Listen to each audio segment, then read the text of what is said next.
Pop Special. During the summer, a party of scouts set up tents in a field beside the line. They bustled about arranging things, but were never too busy to wave to the engines as they passed. "They've come for their annual camp," exclaimed Duncan's driver. "It's a sort of holiday for them. Their leader has been to see Mr. Hugh, and he says that the boys can work on the railway for us." "Sounds a funny sort of holiday to me," said Duncan doubtfully. "Lots of people do it," continued the driver. "The Tallyclin Railway, where Sir Handel has gone, has most of its work done like that. The scouts are going to help us.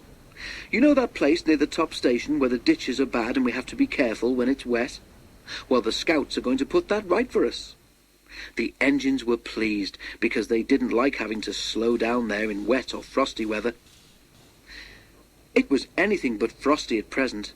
Each day the sun shone, and it became hotter and hotter, too hot even for holidaymakers to lie on the beach. Every train was full. The scouts were hot too. They rested thankfully as the trains passed, but their cheerful waves became wearier as the week wore on. On the final day of their camp, Duncan toiled uphill with the last train. He was looking forward to a rest under the trees at the top station. As Duncan neared the place where the scouts were working, he whistled to warn them he was coming. Then he saw a figure crossing the line in front of the train. Duncan's driver put a hand on his brake. "Steady on, Duncan," he warned. "It looks as if the scouts leader wants us to stop for something." Duncan drew gently to a halt, and the leader climbed onto the step of his cab. "Is anything wrong?" the driver asked anxiously. "Not yet," replied the leader, "but I'm afraid there might be unless the boys have a drink. Can you drop off some pop or something when you next pass, please?" "No problem," replied the driver. "I'll see the refreshment lady when we reach the top station." But when they got there, the driver came back from the refreshment room with a long face. "Not a bottle to be had," he moaned to Duncan.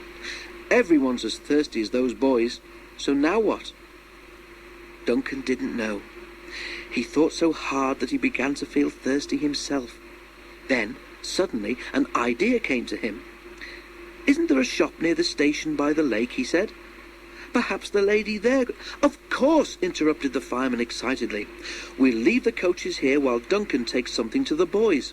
We can just get back here before the train is due to leave, but we must hurry." While the station master telephoned to warn the shop lady, Duncan set off. The shop lady met them at the station. "I haven't much myself," she said, "but the lads are welcome to what there is." A little later, the scouts heard a whistle, and Duncan puffed into sight. He stopped beside them, and his driver handed down the drinks. The scouts cheered him. "Not me," he told them. "It was Duncan's idea." So they cheered again, and thanked Duncan instead. "It's nothing," he said modestly. "You're helping us. It's only fair we should help you, too."